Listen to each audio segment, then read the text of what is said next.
You ask Tiger to solve. This deals with linear equations with one unknown.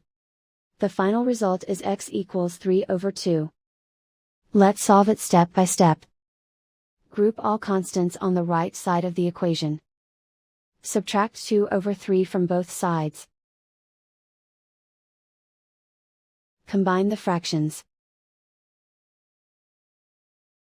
Combine the numerators. Reduce the zero numerator. Simplify the arithmetic. Find the lowest common denominator.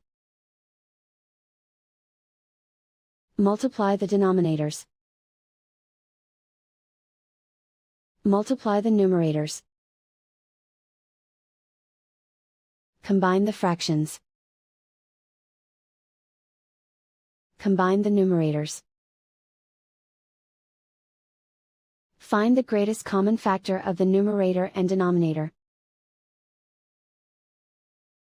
Factor out and cancel the greatest common factor. And so the final result is x equals 3/2.